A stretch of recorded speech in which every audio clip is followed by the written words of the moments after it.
हिमाचल प्रदेश में कांग्रेस पार्टी की सरकार बनने से पहले, सरकार बनी नहीं थी, अभी चुनाव का परिणाम निकला था और चुनाव का परिणाम निकलने के पश्चात 10 दिसंबर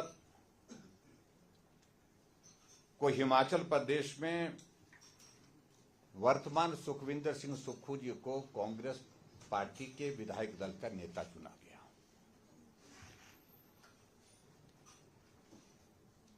और नेता चुनने के पश्चात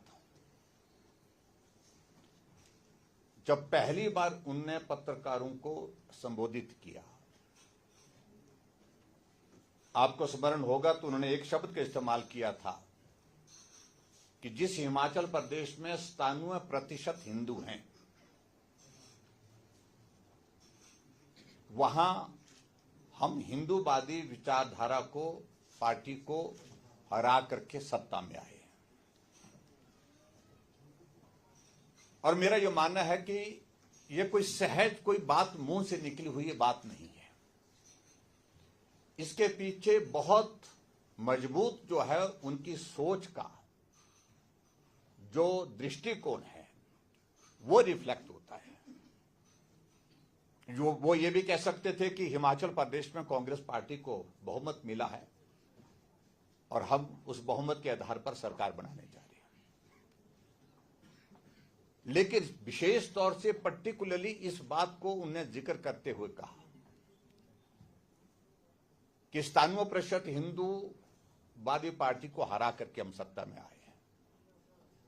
उसकी वजह प्रमुख रूप से एक तो ये हो सकती है कि उनकी विचारधारा में सनातन को कोई सम्मान नहीं है, सनातन के प्रति कोई आस्था नहीं है, कोई श्रद्धा नहीं है। और दूसरी बात उनके मन में हो सकता है इस बात को लेकर के कि कांग्रेस पार्टी का जो राष्ट्रीय नेतृत्व है वो राष्ट्रीय नेतृत्व सनातन के खिलाफ गाहे बगाहे कहीं ना कहीं बोलता रहता है, सनातन के भावनाओं के खिलाफ कुछ करता रहता है। उनको खुश करने के लिए कहा होगा। लेकिन हमने फिर भी इस बात को सोचा कि अनायास कई बार कुछ शब्द छूट जाते हैं, उसका हमने बहुत बड़ा संज्ञान नहीं लिया। लेकिन उसके बाद 11 दिसंबर 2022 को सुक्खू जी शपथ लेते हैं। शपथ लेने के बाद फिर वो सचिवालय जाते हैं, फिर वही बात करते हैं कि 97% हिंदुओं की पार्टी को हरा करके आया। हम इस बात को सोचने लगे कि आखिरकार इनके जहन में ये बात इतनी गंभीरता से क्यों बैठी हुई है, जिसका जिक्र बार बार कर रहे हैं। और उसके बाद आपको अगर अच्छी तरह से याद होगा कि दिल्ली में मुख्यमंत्री बनने के बाद पहली बार गए तो पत्रकारों से जब मिलना हुआ तो वहां पर भी उन्होंने फिर वही बात कही। सरकार बनने के बाद हैदराबाद में इनका कोई राष्ट्रीय अधिवेशन था, कोई कॉन्फ्रेंस थी, तो उसमें गए तो वहां पर भी उन्होंने वही शब्द रिपीट किए।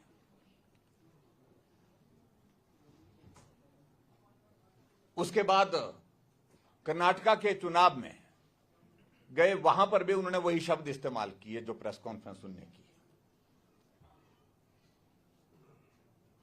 आखिरकार हमारा ये मानना सोचना गलत निकला कि हमने सोचा कि अनायास ये शब्द निकले उनके मुंह से।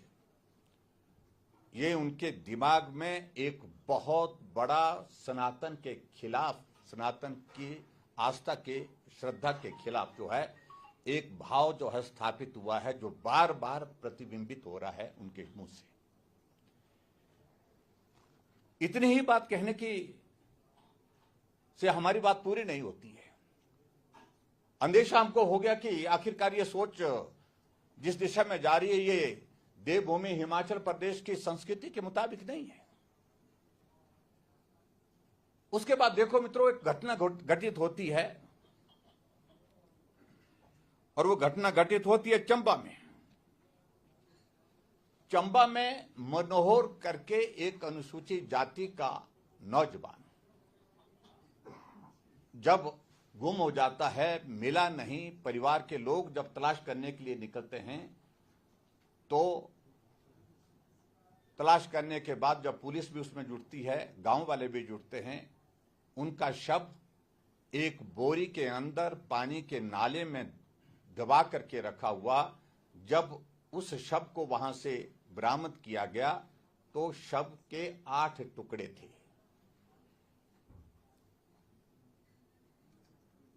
हमने उस घटना का विरोध किया। दोषी की तलाश हुई, दोषी के खिलाफ कार्रवाई हुई, गिरफ्तारी हुई, दोषी जेल की सलाखों के पीछे। और हमारी पार्टी ने एक फैसला लिया।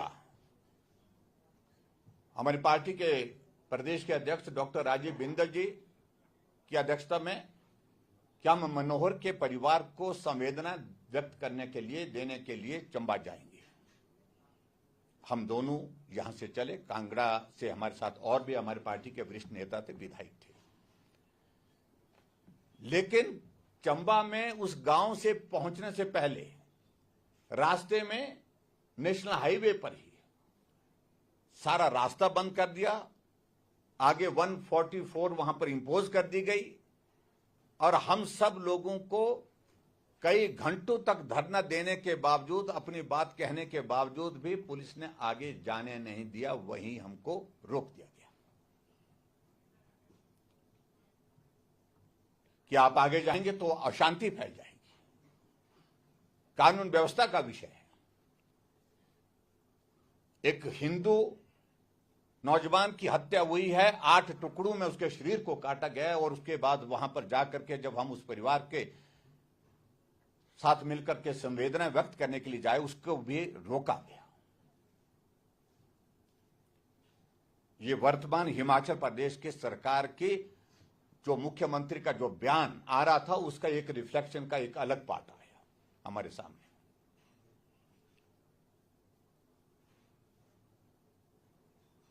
और इसके अलावा series of incidents Himachal Pradesh में घटित हुए।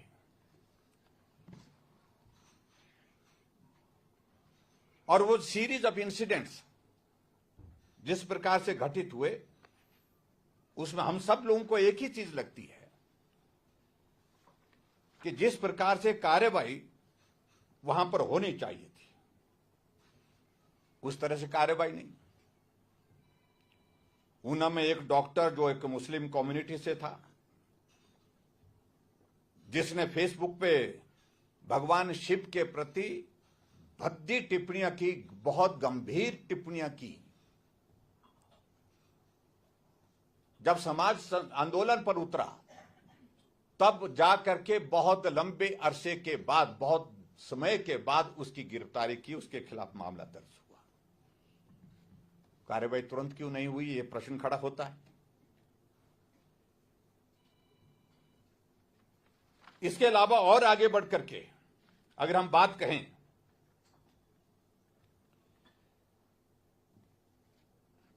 सिरमौर जिला से ही एक नहीं अनेकों शिकायतें इस प्रकार की मिली कि वहां गौवध किया जा रहा है।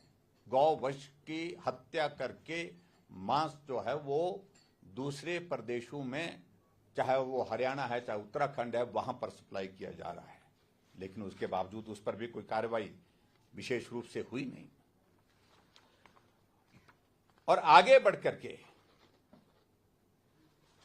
नाहन में कपड़े की दुकान करने वाला एक व्यक्ति मुस्लिम समुदाय से था।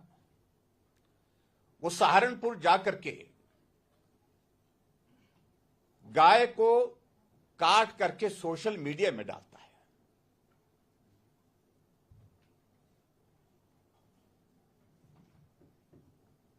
लोगों ने आंदोलन किया, लेकिन उसके बावजूद भी कोई ठोस कार्रवाई इस पर भी नहीं हुई। और बाद में वो व्यक्ति वापिस आकर के फिर दुकान खोलता है। शायद मतलब पौंटा साहब में दुकान खोलने की उसने शुरुआत की। और आगे बढ़कर के इसमें जो दूसरा पार्ट जो हैरान करने वाला है कि हिंदुओं के 15 से ज्यादा लोगों के ऊपर मामला दर्ज हुआ है उनके खिलाफ, क्योंकि उनने प्रदर्शन किया। उनने सिर्फ इतना ही किया, उनके खिलाफ मामले दर्ज हुए हैं। मामले दर्ज होने के बाद जो है वो पेशियां भुगत रहे हैं।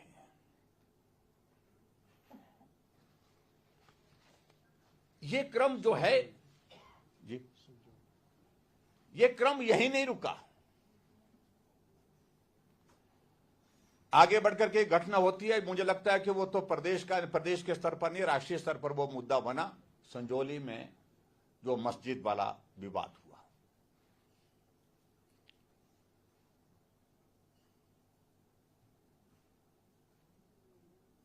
एक घटना होती है जहां मारपीट होती है। वो मारपीट में शामिल वो नौजवान वहां से घटनास्थल से भागते हैं और भागने के बाद वहां उस मस्जिद में शरण लेते हैं। और जब मस्जिद में शरण लेते हैं तो जब लोगों ने उनके खिलाफ आवाज उठाई तो गिरफ्तारी के लिए जब पुलिस गई तो उनकी बरामदगी जो है वो वहां पर मस्जिद में की गई। उनके खिलाफ जब जन आक्रोश का एक माहौल बनाया और लोग जब उस आंदोलन का हिस्सा बने, सड़कों पर निकले, और जो मस्जिद बनी है वो मस्जिद अवैध तरीके से वहां पर निर्मित हुई है, इस बात को लेकर के मुस्लिम कम्युनिटी के लोगों ने भी बाद में स्वीकार किया और म्युनिसिपल कॉरपोरेशन के कमिश्नर ने भी इस बात को स्वीकार किया। लेकिन जो प्रदर्शन करने वाले हमारे सनातन के लोग थे, जो हमारे हिंदू समाज के लोग थे, उनके खिलाफ मामले दर्ज किए गए और उनके खिलाफ मामले दर्ज करने के साथ लाठीचार्ज किया गया। वाटर कैनन का इसमें इस्तेमाल हुआ और उसमें भी प्रयत्न यह किया गया कि उनके खिलाफ धारा 307 जो है वो लगाई जाए।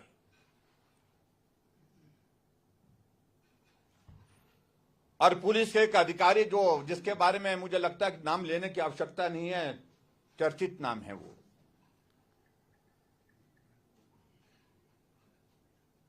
एक 2-2.5 किलो का पत्थर लेकर के आईजीएमसी के डॉक्टर के सामने रखते हैं और प्रश्न उनसे पूछते हैं कि क्या इस पत्थर से किसी आदमी की जान जा सकती है। और शायद डॉक्टर ने भी इस बात को कहा कि ये तो बड़ा वेग सा प्रश्न है, ये पत्थर मारा है किसी ने, बोलते ये मान करके चलिए कि इससे मारा है। पत्थर सड़क से उठा करके ले गए। एफएसएल की रिपोर्ट के मुताबिक वो पत्थर पे कोई ब्लड स्टेन नहीं है, उस पत्थर का कहीं उस पत्थर से किसी को चोट लगी है उसके निशान उस पर नहीं है, उसके सबूत उस पर नहीं है। लेकिन पत्थर उठा करके पुलिस के पास भेजा, वहां डॉक्टर्स के पास भेजा गया कि इस सारे मामले में जो है 307 बनती है, क्योंकि इस पत्थर से मारा है, इस पत्थर से किसी की जान जा सकती है। पहले ही तय करके बैठे हैं कि 307 दर्ज कर दी है।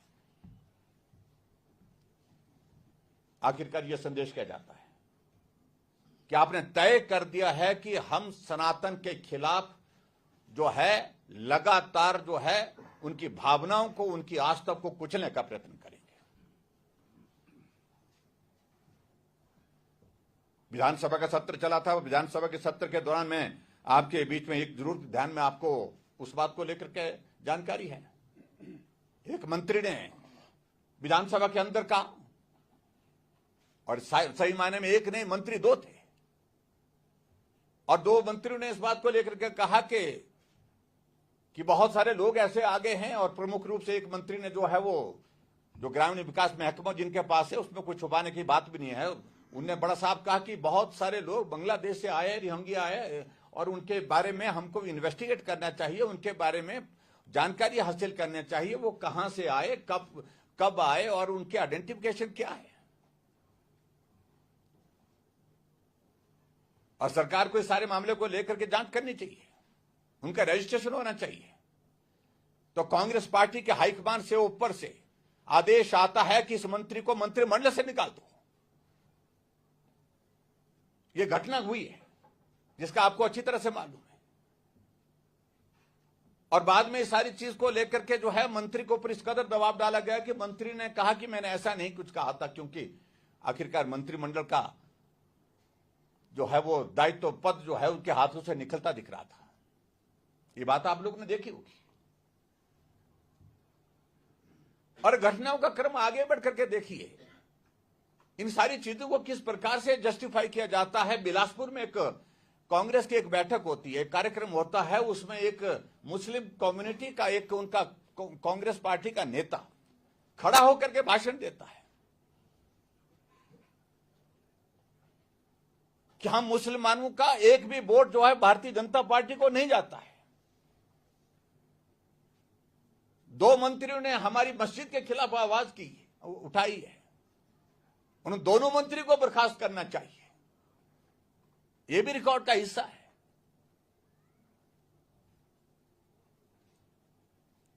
और मित्रों, ये सिलसिलेवार ये सारी घटना का दौर जो है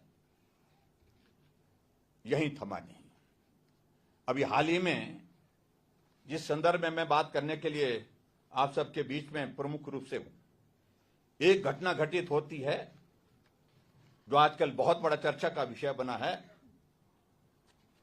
कि पांवटा साहिब में एक हिंदू बेटी को, जिसकी उम्र मात्र 18 साल 4 दिन थी,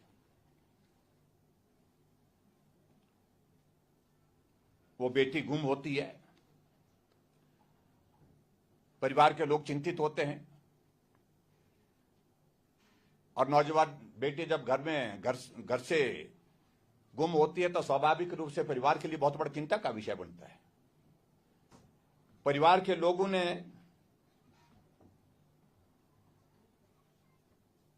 पांच तारीख को माजरा थाने में शिकायत दर्ज की, कंप्लेंट की कि हमारी बेटी गायब है, हम चिंतित हैं, वो सुरक्षित होनी चाहिए, पुलिस मदद करे, प्रशासन मदद करे उसको ढूंढने की। लेकिन पुलिस की कार्रवाई नहीं होती है। 4 तारीख की बेटी गुम होती है, 5 तारीख को कंप्लेंट करते हैं, एफआईआर दर्ज होती है 10 तारीख को, ठीक है ना, 10 तारीख को, 10 तारीख को ऐसा बताया, हमको जानकारी बताई है। और ये सब जो है पुलिस को, प्रशासन को अच्छी तरह से जानकारी थी कि बेटी कहां है, लेकिन प्रयत्न नहीं किया गया उसको लाने का। और उस सूरत में मेरा ये मानना हमारा ये सबका मानना है कि ये विशुद्ध जो है एक तरह का लव जिहाद का मामला है। और मैं हैरान हुआ इस बात को लेकर के, एक मंत्री का बयान आता है उसी जिले से संबंधित कि छोटी सी घटना है, 2 नौजवानों की रजामंदी है, जबकि लड़का जो है अभी 19 साल का है, 21 साल का भी नहीं हुआ है। और इस सारी चीज को राजनीतिक मकसद की दृष्टि से भारतीय जनता पार्टी उठाने की कोशिश कर रही है। मैं समझता हूं बहुत दुर्भाग्यपूर्ण है। अगर मसले की बात आती है तो मनोहर के बारे में भी यही कहा जाता रहा है सोशल मीडिया में, और मीडिया में ये बात आई थी कि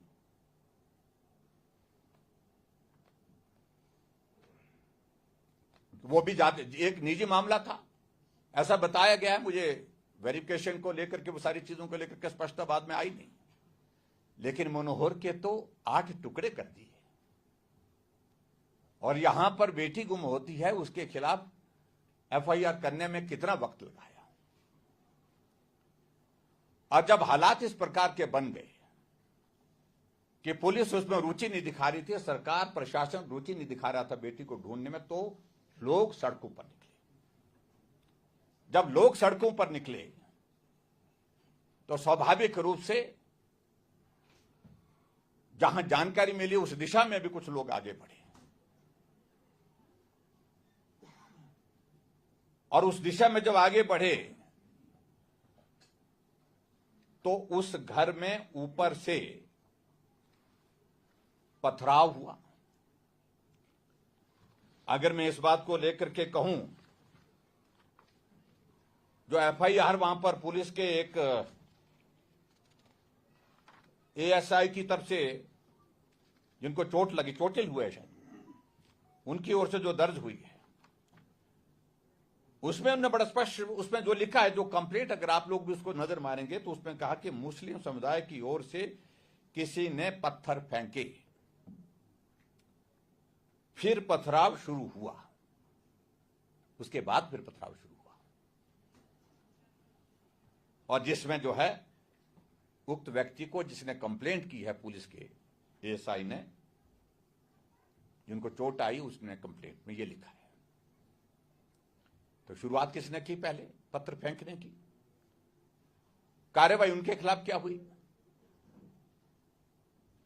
और उसके बाद पुलिस ने आनन फानन में वहां पर मामले दर्ज करने शुरू किए, गिरफ्तारियां शुरू करनी की। उन्हें 4 लोगों को गिरफ्तार किया गया और 4 लोगों को गिरफ्तार करने के बाद उनके ऊपर 307 का मामला दर्ज किया गया।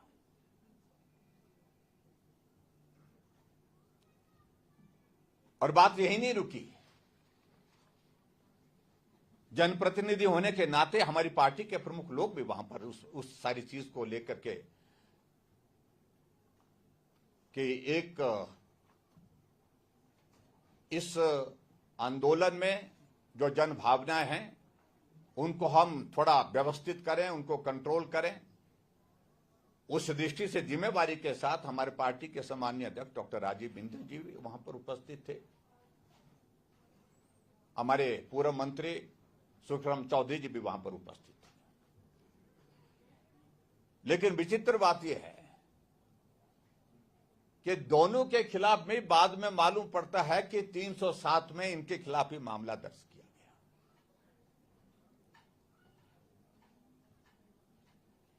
दोनों ने हाईकोर्ट से इंटरिम बेल ली है, लेकिन 307 किसके खिलाफ दर्ज होती है? 307 उस व्यक्ति के खिलाफ होती है जो हमला करे, जानलेवा हमला करे, हथियार से करे, पत्थर से करे, किसी चीज से करे, डंडे से करे, जिससे किसी आदमी की जिंदगी को जो है वो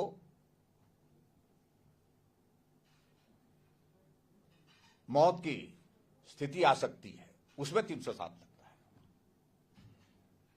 ना डॉक्टर राजीव बिंदल जी के हाथ में डंडा था, ना तलवार थी, ना कोई हथियार था, ना सुखराम चौधरी जी के पास हथियार था, ना इनने कोई हमला किया। लेकिन उसके बावजूद भी 307 का मामला दोनों हमारी पार्टी के नेताओं के खिलाफ दर्ज किया गया।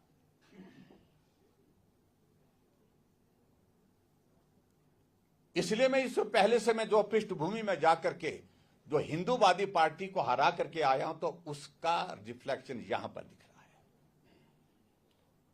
एक विचित्र परिस्थिति है, पिछले कुछ दौर से हम देख रहे हैं कि हिमाचल प्रदेश की सरकार के मुख्यमंत्री जी कि जिसके खिलाफ भी जो कुछ भी होता है उसके खिलाफ मामला दर्ज करो। मीडिया कोई चीज लिखती है जो उनको अच्छी नहीं लगती है, मामला दर्ज करो, एफआईआर करो। कोई आदमी सोशल मीडिया में कुछ लिख देता है, टिप्पणी करता है, तो मामला दर्ज करो। और अब की बार ऐसा लगता है कि जैसे उनको एक बहुत बड़ी अपॉर्चुनिटी मिली बड़े नेताओं के खिलाफ एफआईआर करने की, और उसमें 307 में मामला दर्ज किया गया। भारतीय जनता पार्टी का यह मानना है कि सारी चीजें बदले की भावना से की गई है, राजनीतिक प्रतिशोध की भावना से की गई है। कहां सरकार को हिमाचल प्रदेश में काम के लिए लगना चाहिए, विकास के लिए लगना चाहिए, कहां किस सारी चीजों में इस तरह से सरकार उलझ करके रह गई है। और बहुत दिलचस्प बात है, जो बाद में बेटी को बरामद किया गया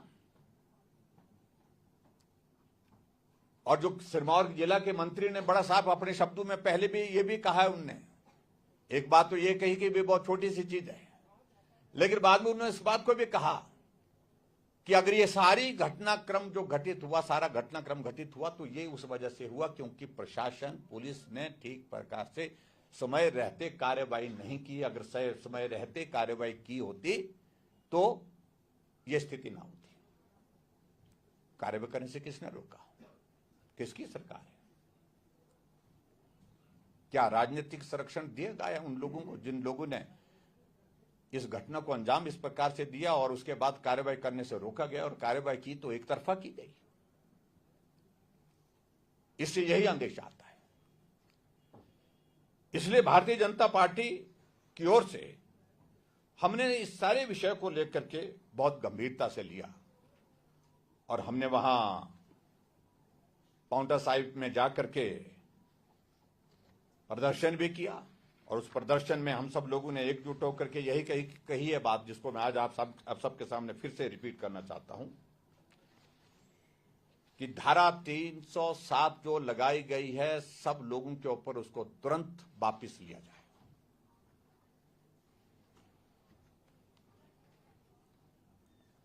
और भारतीय जनता पार्टी के नेताओं के ऊपर जो मामले दर्ज किए हैं, उनको सबको तुरंत प्रभाव से रद्द किया जाए।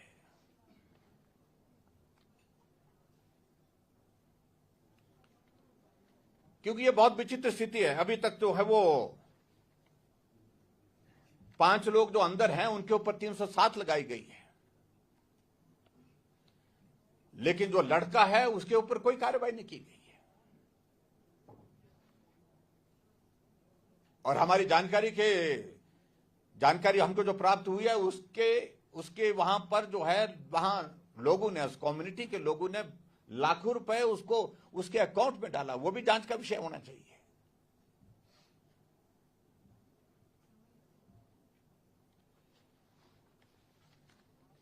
तो आज की इस पत्रकार वार्ता में मित्रों, मैं आप सबके बीच में यह कहना चाहता हूं दो तीन विषय को। एक तो जितने भी मामले दर्ज किए गए हैं उन सारे के सारे मामलों को जो है तुरंत प्रभाव से रद्द करना चाहिए।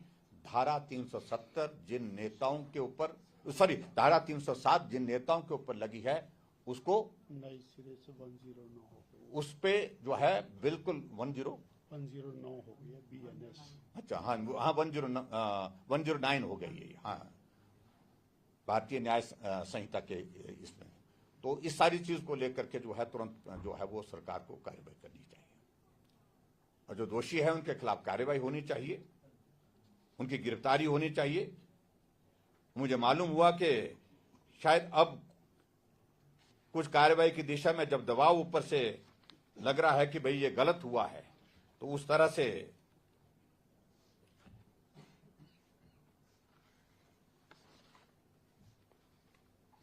उनके खिलाफ जो है वो अब कुछ कार्रवाई करने की दिशा में आगे बढ़ना पड़ेगा, ऐसा उनको लग रहा है। तो इस कारण से थोड़ा दबाव आया है। लेकिन प्रमुख रूप से मेरा यही कहना है कि ये बहुत दुर्भाग्यपूर्ण स्थिति है इस देवभूमि हिमाचल प्रदेश में, जिसकी हम घोर निंदा करते हैं। और सरकार का रवैया लगातार सनातन के विरोध में, चाहे वो टिप्पणी करने की बात है, चाहे वो कार्रवाई करने की दृष्टि से, लगातार हमको देखने को मिला है, जिससे पूरे सनातन की आस्था, श्रद्धा और विश्वास पर ठेस पहुंची है। और इस सारी चीज को लेकर के मैं ये भी कहना चाहता हूं, ये भी एक बहुत बड़ा विषय है कि बहुत सारी गौवध करके, गौवंश का वध करके जो है वो भी एक बहुत बड़ा नंबर है। वो पर्टिकुलरली उसी जिले से संबंधित है जहां गाय को मार करके, गाय को काट करके जो है वो दूसरे प्रदेशों में जो है उनका मांस भेजा गया है, उस पर भी कोई कार्रवाई नहीं। तो आज की इस पत्रकार वार्ता में मैं सिर्फ इतना ही कहना चाहता हूं, जो जितने भी मामले दर्ज किए गए हैं उनको रद्द करना चाहिए, और जो दोषी हैं, दोषी का मतलब, मेरा दोषी का अभिप्राय मेरा ये है कि जो उस कम्युनिटी से संबंधित है उनके खिलाफ कार्रवाई जो बनती है, कार्रवाई होनी चाहिए, सख्त कार्रवाई होनी चाहिए। और सरकार इस बात को हमेशा के लिए ऐसा आश्वस्त होकर के ना रहे कि सनातन के खिलाफ हम कुछ भी करते रहें, कुछ भी कार्रवाई करते रहें, कुछ नहीं होगा।